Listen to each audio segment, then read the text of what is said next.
是赵少康，欢迎来到 TBS 少康战情室。专门向特别来宾林亮君议员、张继凯委员、赖世宝委员、刘品前副市长、林佩祥委员。好，那么俄罗斯跟这个乌克兰还在打本来教宗希望说至少圣诞节这一天大家停一天嘛那而且宗教他们也都一样，东正教但是俄罗斯说继续打，不能让你停歇，不能让你喘息所以呢猛攻基辅。那泽伦斯基呢昨天到了这个佛罗里达川普的海湖庄园跟川普谈话，但谈话之前先获得欧洲，这个西方其实是欧洲啦，所以要支持他，因为欧洲很担心乌克兰有事情的话呢，欧洲就会有事那俄罗斯现在呢一去打发电设施、能源设施所以呢乌克兰说不要打能源嘛，能源停火，俄罗斯就是要打你能源啊，让你没电啊让你电梯通通不行，要老先老太太用爬，让你冬天没有暖气啊，那很冷那个地方，你不是你想象的，都零下20-30度的冷啊这么冷让你没有暖气看你还能撑多久所以那个民众很惨那川普说95%的和平协议完成了这个泽伦斯基也说已经有共识了，安全保障就是说，如果我不加入北约，那你怎么保证我的安全？北约是说有一个会员国被打，其他要来帮忙。那我现在不加入，那如果俄罗斯继续打我的话怎么办呢？你美国能怎么安全保障我呢？另外就是领土啦，顿巴斯要怎样？现在有一部分乌克兰还掌控啊，俄罗斯说你撤出，我们打了半天，我守在这，怎么叫我撤出呢？你撤出，你不撤出，我继续打，把你打下来为止，看你要自己撤出还是我打那另外呢，这个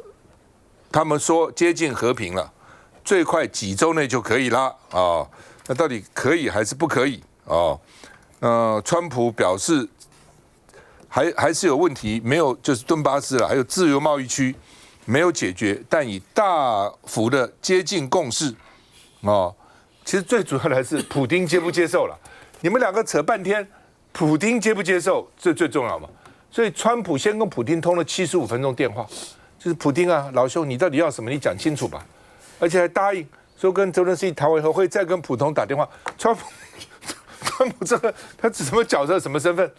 因为泽伦斯基如果直接跟普丁谈话，一定谈僵了、谈崩了嘛。所以干脆我川普来帮你们谈吧。那我就代表普丁来谈了。就可能变成这个样子，这很滑稽了那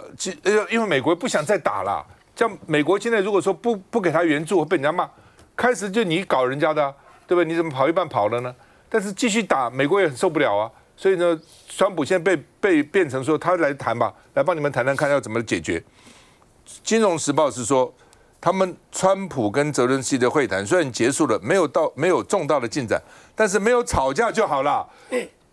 川普没有去骂泽伦斯基，说你搞什么鬼，再打你也打不赢，赶快这个算了吧，停战吧，没有吵架，对泽伦斯基对乌克兰就是好的所以之前他们普丁跟川普通了75分钟电话嘛，克里姆林宫俄罗斯说，俄国跟美国都同意暂时停火，突然延长冲突，就是我普丁说不能延长，不能够暂时停火。停火的话呢，让这个乌克兰喘息后，战争更打不完了。川普居然也同意说呢，对，不能停，停的话呢，这个乌克兰这小子这个泽伦斯基小子让他喘息会继续打所以他们同意，所以呢不停火了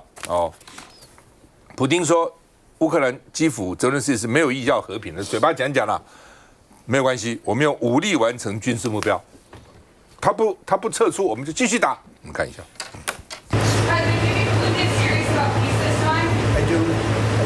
川普又说，普京想和平，泽伦斯基不失礼貌的微笑。美东时间28日，在川普的海湖庄园，美乌会谈3小时，讨论停战协议。会后，川普被问到俄罗斯是否支持乌克兰重建费用。Russia's going to be helping. Russia wants to see Ukraine succeed. Once it sounds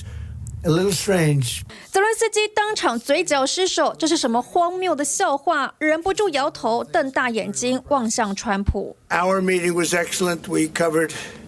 somebody would say 95%. I don't know what percent, but we have made a lot of progress. President Trump of the peace framework, which includes, and we have great achievements, 20-point peace plan, 90% agreed, and U.S.-Ukraine security guarantees 100%. 只差1-2项就完成20点和平计划，因为割地问题还有扎波罗热核电厂仍无法解决。前白宫国安会官员认为，川普对普京太好，跟乌克兰会谈前也先跟普京谈了1小时又15分钟。Аналогичных взглядов на то, что предлагаемый украинцами и европейцами вариант временного прекращения огня под предлогом подготовки к референдуму. 川普称，顺利的话，几周之内就能停火，但对一旦节才被攻击的乌克兰人民很难相信普京。来，赖委员怎么看？这我们看啊，这个俄乌要停火真的不容易了哦，因为他们彼此都有这个目标，而且目标是彼此相克的。我们可以看哦，这个川普介入什么时候开始介入？今年的5月19号，超过半年前介入，5月19开始谈这个俄乌和平啊，开始谈。8月15号，双普就普丁跟这个川普，就普丁的川普在阿拉斯加谈啊，8月15，再过来10月份，双普又通电话，双普通电话。那么最近12月28号，就是现在讲的又通电话，通了75分钟的电话。这里面你会觉得说，哎呀，这个好像有进展90%啦，有进展95%啦。可是问题要看结果嘛，啊，结果就咕啊，没有往前走啊。你这个东西啊，这个，而且这个川普也同意，普丁讲了，不能够暂时停火啊，暂时停火的话会延长这个战争。那我们就看彼此之间有不能够让的一个筹码在那里，不能让的底线。以这个俄罗斯来讲的话，他要怎么样？他想要什么？他要说承认既有的成果，他占了这个乌东地区，要第二个，乌克兰一定要答应不加入 NATO， 就北约。第三个，他停火固定战线，他等于有3大的一个立场，他守着。乌克兰也有3大立场，第一个，俄军要大幅的撤出；第二个，有法律保障的安全保证，这个最难。安全保证的自由贸易区的啊，我们来开发经济的，谁来保证？美国要不要保证？你要不要驻军啊？你开发的过程当中，如果要俄罗斯的军队也来的话呢，那第三个就不割地，这个更难，因为俄罗斯就是领土问题。俄罗斯我打下来，我顿巴斯附近几乎我都是打下来嘛，那现在不仅仅说他打下来要，连没有打下来他也要，所以他等于是领土的问题是最难的地方，就在领土。好了，那如果双方人民来讲的话，他这样子，双方人民都是主战派啊。你看这个普丁，他的在俄罗斯民众里面，他声望是非常高啊。为什么打的什么成果要确保？泽连斯基现在要面临他可能要改选。他发现川普可能会出卖他，可能要把他卖掉。说如果一改选的话，他当就没有总统当了。所以你就发现到这2个鸡同鸭讲，最后谁来决定？有没有大人？大人就第三者嘛。那就川普。问题川普现在选边站了，你不觉得吗？川普现在他上台之后，越来越什么？领导代替你自己处理，他不会再出面了。他现在受不了，他过去花这么多钱在乌克兰身上，所以一直想要抽腿，所以现在看起来没办法往前走，可是对乌克兰是不利的。领土问题最难解决了。我们看很多国家的纷争都是领土啦，中国跟印度也是领土嘛。哦，那这个俄罗斯跟乌克兰现在是领土。哦，中国跟日本钓鱼台，俄罗斯跟日本北方四岛。都是因为领土这边这个一点点都不让哈，也不能让了哈。来去看，川普说已经完成了95%，那事实上最重要、最关键就是那5%嘛。更重要的，普丁现在拥有的是什么？是否决权哎。川普跟泽连斯基讲了那么久，但后来还是要通电话，还是要普丁可以点头啊。可普丁看起来没有点头啊，他甚至直接讲了，连暂时停火都不行哦，直接打。老讲现在。乌克兰人是真的是很可怜的，现在那个地方是严冬严冬是零下20几度、30几度，然后你现在连基辅、连他首都都已经被打了，而且打的都是发电跟能源那个地方。大家讲一下，零下20-30度的地方，那个没有暖气，那是会死人的不止那个行动力整个是没有，那个是对乌克兰人是多么大一个伤害。那现在问题来了，你说要突破在什么地方？最主要是那个乌东那个顿巴斯那个地区嘛。事实上，普丁已经很清楚讲了，不止我现在把你打下来这个地方你要给我，你现在乌克兰还在那边抵抗的，还占有了，你全部都要撤出去。我跟他提醒大家一下，现在川普不只是主张说你这个地方要给他，川普连这地方的开发的计划他都提了呢。很多地方是他要跟乌克兰合作，不是跟乌克兰合作，他跟普丁那边跟俄罗斯共同去开发。所以现在乌克兰碰到是什么问题？不只是割地赔款，在普丁跟这个川普他们的这个谈过这个之后，他们提出来这个计划里面是很多你的土地你被割完之后，美国要了之前的这个很多的这个开发的利益的同时，他现在跟俄罗斯他是共同进去，他要开发某些地方的呢。所以你看，现在乌克兰人一方面是生命安全，然后那个寒冬的那种状况之下，然后面对的是两个强国割地赔款这个问题，是多么惨的一个这样。可老讲，就跟川普讲的一样嘛，你现在这个泽连斯基乌克兰没有牌了啊，你现在老讲你说任人宰割嘛，甚至这个和平计划里面都还讲到啊，一定时间里面你不只是割地赔款，你还要裁军呢。以后你连的军队是打完之后，你已经是很凄惨的，你那裁军人都还被裁掉的。然后呢，你要付出非常非常多的这个代价。老讲乌克兰人真的老讲，现在碰到的是一个将近4年这个战争，真的是生灵涂炭。可到后来大概也只能列强要的，大家要的。你要什么列北约的那个保障？如果美国没有真正是要去帮你的，欧盟现在欧洲国家现在保护你吗？川普都讲了，你自己要保卫自己，你要自己付钱，你自己的人要当兵的。从乌克兰一直到北约都是一样的。如果美国已经是这样的一个政策，老实讲，什么列北约到后来也保护不了这个乌克兰，这个战事可能还会再持续下去。佩强，我们现在看到是两个谈判，两个是连在一起的谈判。一个谈判是俄国跟乌克兰，那基本上来讲，谈判的条件是，如果单方面有解决问题的能力，他们就不会谈。所以目前我们看到俄国对于乌克兰是完全不谈，我就是打。我就是一直打，越打我越有优势，因为目前看起来我们已经很明显的，俄乌战争的结果，乌克兰是输家。但是有另外一场的谈判，就是俄国跟美国之间的谈判，这个谈判才是未来决定整个世界局势最重要的一块。而刚好乌克兰在中间，不是他们谈判中间的伙伴，反而是变成 a dish on the menu， 也就是在餐桌上的一盘菜。所以说，我们刚刚也看到说，95%决定，还有5%没决定。老实说，我对川普这句话讲到，好像他刚上任没多久，也说我一定在2个月之内、3个月之内把俄乌战争搞定。现在过了好一段时间了，我们也没有看到还搞定了没有。所以说，他们现在最核心的问题就是说，甚至我们有这种感觉是，俄国打得越凶，对美国谈判的优势就越强。等于是美国拖得越久，美国拖得越久，俄国就打得越多，变成是某个程度上，俄国跟美国一起在瓜分乌克兰，这是我们看到最残酷的国际现实面。过去这80年的和平荣景已经结束了，一天到晚只讲民主价值，只讲说我们大家要 good buddy， 什么国家同盟，甚至联合国，可能未来整个整个国际的格局会因为这一场战争而改变。因为现在又回到那句话，强大即是正义 ，might is right。现在俄国已经在乌克兰战场上面获得基本上全面的胜利，是看他什么时候要停而已。但是如果我们把这个话题回到俄国跟美国，他们未来要谈的是什么？北约的存在在哪里？现在为什么说之前我记得听到有 C5的这东西，就是有关美国、俄国、中国、日本跟印度这5个国家，然后组成所谓的 C5，如果没有记错的话，那为什么是这5个国家？为什么没有欧盟的国家在里面？因为欧盟的国家里面没有一个国家有足够的国防能力，因为他们都是靠北约，都是靠美国在撑。那现在在川普上任之后，这个国际格局上被改变的时候，他们就很吃亏。所以回来到俄乌战争上面来讲，我会认为说现在的状况是，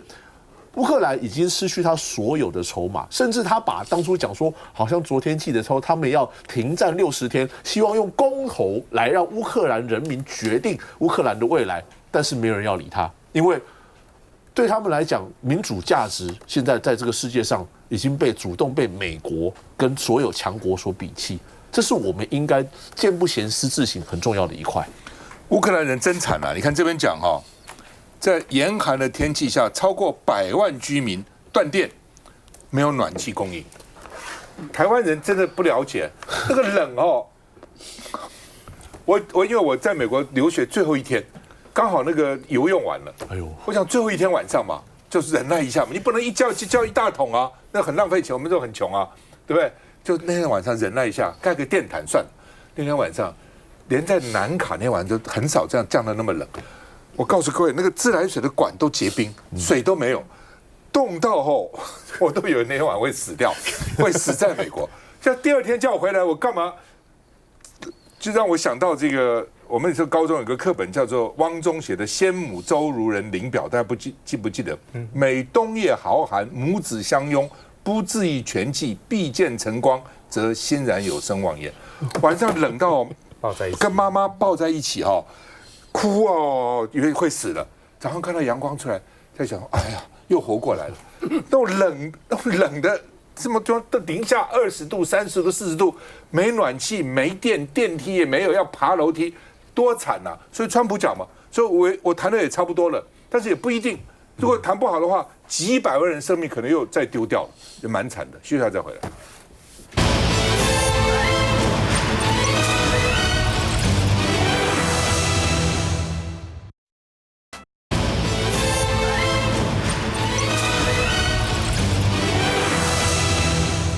好，突然大陆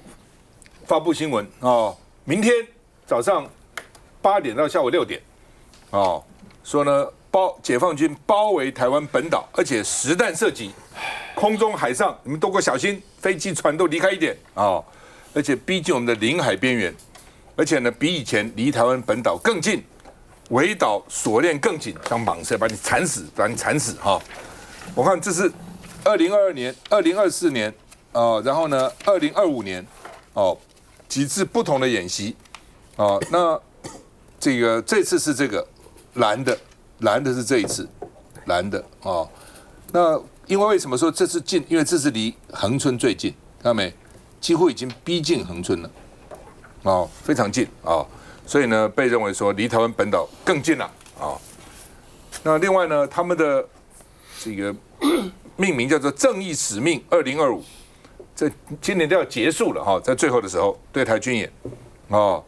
那围台实弹射击，封控要港，把我们的重要港口都给你控制起来，封锁起来而且他们要出动歼击机、轰炸机、无人机，对这个机动的目标打击，他们叫做正义之剑这个内控外驱里面要控制台湾，外面驱赶美国、日本，你们要来什么台湾有事、日本有事，把你赶走所以呢，他们这种蟒蛇战术，进逼到靠近台湾，是解放军史上最贴近南部边缘的，几乎就已经靠着了那所以呢，这次也引起大家的瞩目，而且突然就宣布。今天我们才看到宣布那另外呢，它的第一波画面，海空火箭军出动海空火箭军都出动了。那另外呢，国防部也说，我们也不是省油灯，我们有监控，它的画面也公布出来了说呢，我们的空军 F-16监控中共歼16的机也拍出来了不要以为我们不知道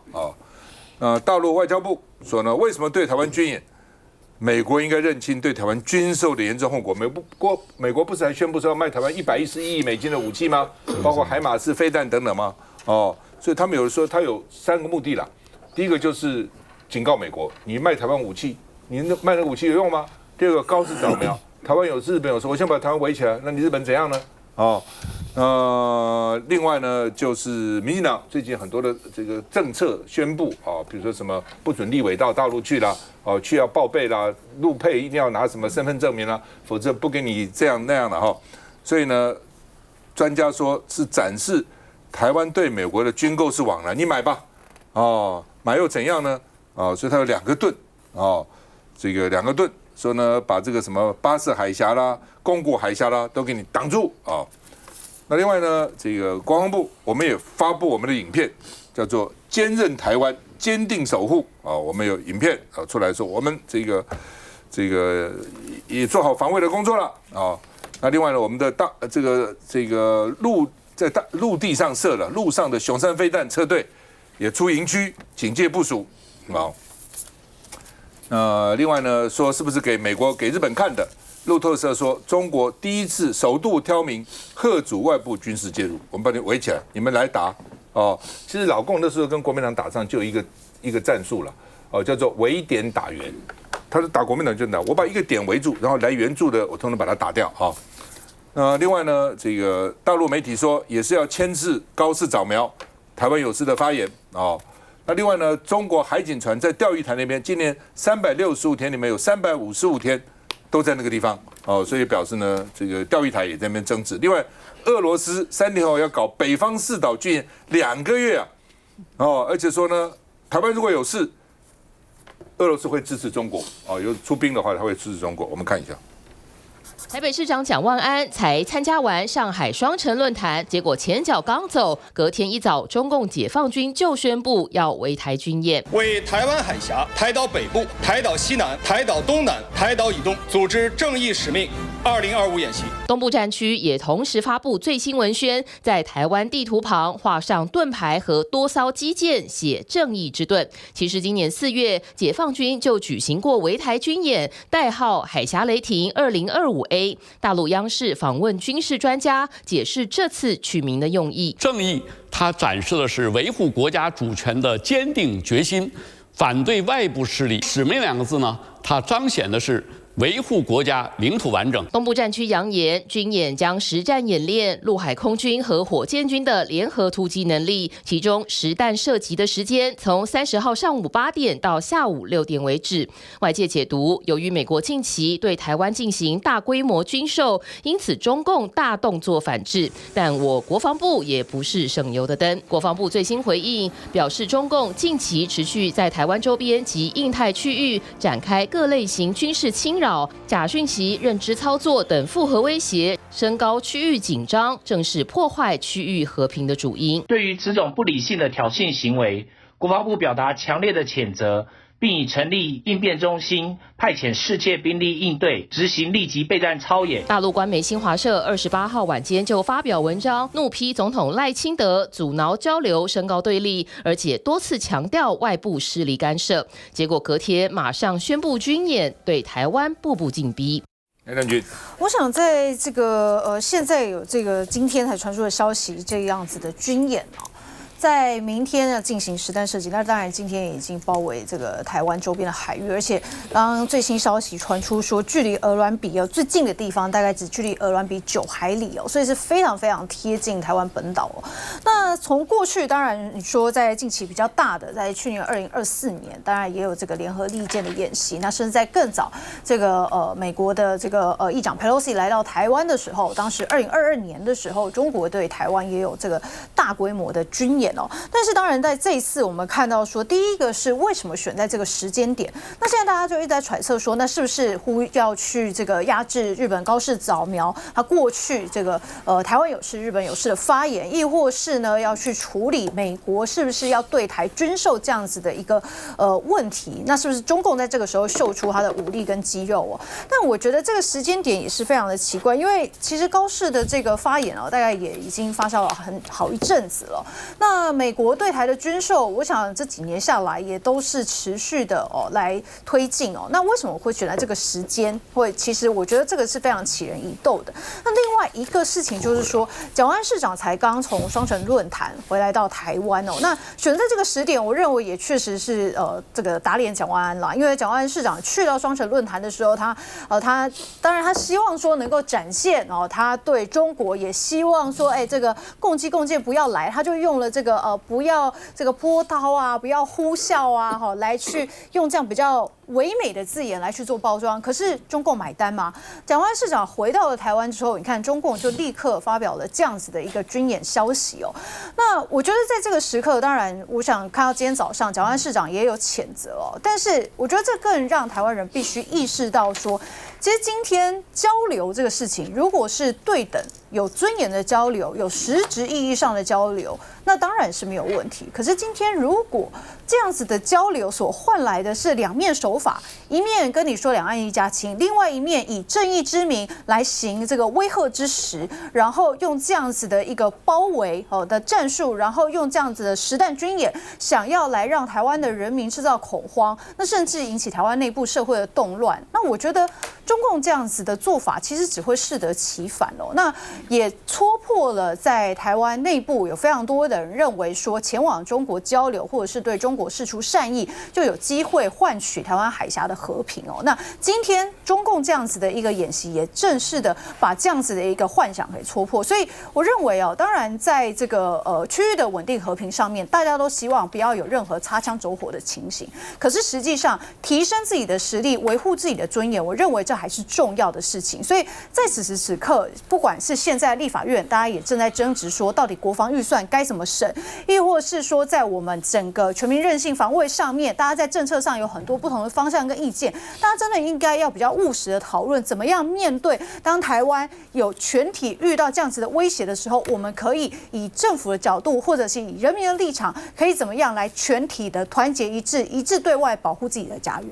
好吧，讲完因为4个钟头哈，来回上海哈，因为主要是台湾发生那个不幸的事件哈，那个放烟雾弹啊，然后刺杀人啊，所以他很快回来了哈。那为什么回来以后大陆宣布，大陆现在态度到底怎样？我们休息一下再回来。